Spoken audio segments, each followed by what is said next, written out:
horrifying moments. How Ukrainian forces destroyed dozens of Russian armored in Avdiivka.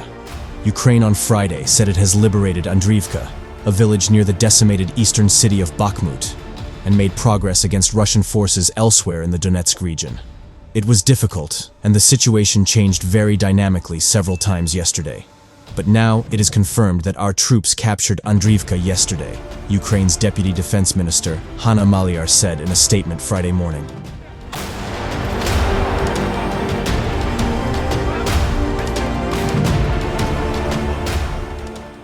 Andriivka is about 13 kilometers south of Bakhmut, which was destroyed earlier this year after months of brutal combat, and which remains one of the hottest areas of fighting on the Eastern Front. As a result of a lightning operation, the Russian garrison of Andriivka was surrounded, cut off from the main forces, and destroyed, the 3rd Separate Assault Brigade said in a statement. The fighting continues. Our units continue to consolidate in new positions, it added.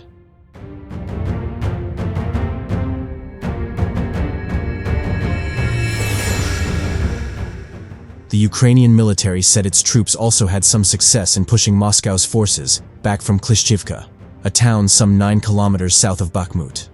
It took 9 months for Russian forces to capture Bakhmut and the area around it at the end of May. According to U.S. estimates, Moscow saw more than 20,000 troops killed and 60,000 wounded in taking the Donetsk salt mining city, which was turned into ruins during the fighting.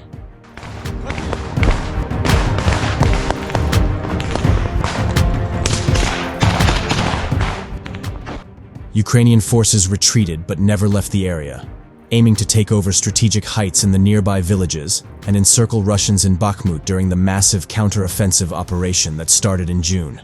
Unlike in 2022, Ukraine's counter-offensive this year is encountering heavy Russian resistance. Ukrainian forces have had to push through heavily mined areas and numerous fortifications, slowly recapturing territory. Russian troops are storming Ukrainian positions in the Kharkiv region, aiming to disperse Ukraine's military and retake territories Kyiv recaptured last fall.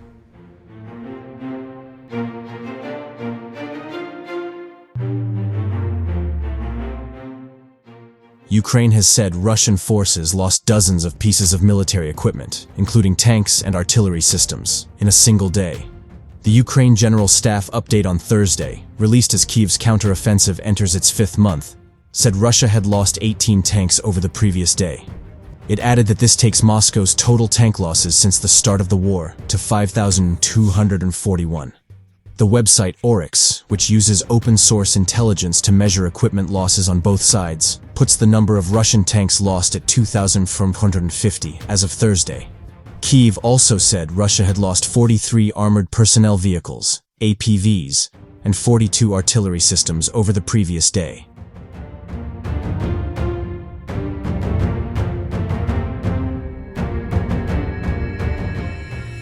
The Ukraine General Staff report on Thursday also said Russia had suffered 930 casualties over the previous day. This takes the total since the start of the war on February 24, 2022 to 302,420, it added. Exact numbers of Russian troop losses are hard to pinpoint, and Kyiv's daily figures are higher than Western estimates. Last month, the UK Ministry of Defense said it was likely that Russia had suffered between 150,000 and 190,000 permanent casualties, including those killed and permanently wounded.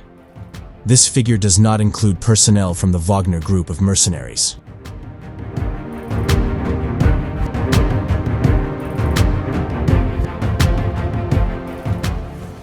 Russia has reportedly suffered high losses of troops and equipment since it launched an offensive for the town of Avdiivka in the Donetsk Oblast.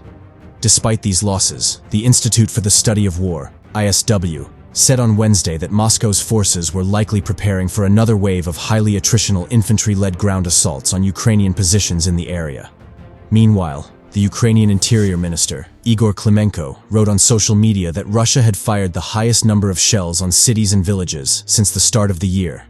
Over the last 24 hours, the enemy shelled 188 settlements in 10 regions.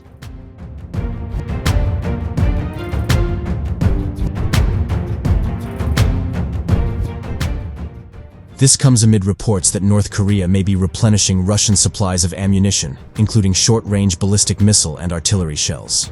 Citing a South Korean military official, the Yonhap news agency in Seoul reported on Thursday that Pyongyang had shipped around 2,000 containers of weapons and munitions to Vladivostok in eastern Russia. This number of containers could carry over 200,000 120 mm artillery shells, or over 1,152 mm shells.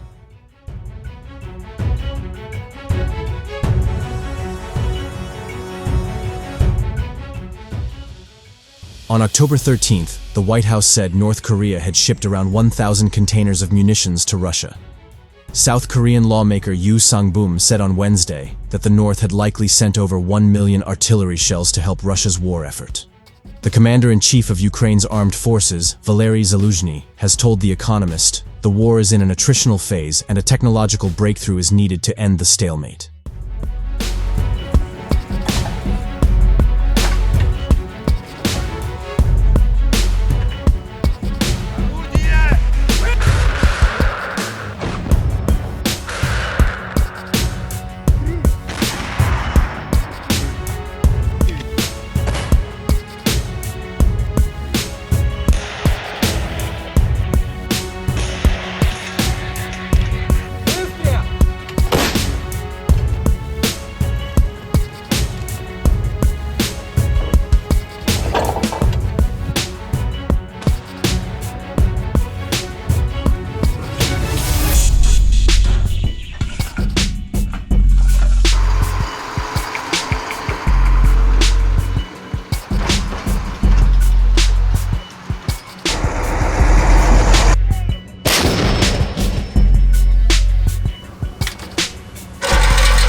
По готовности 4 снаряда огонь, перекат.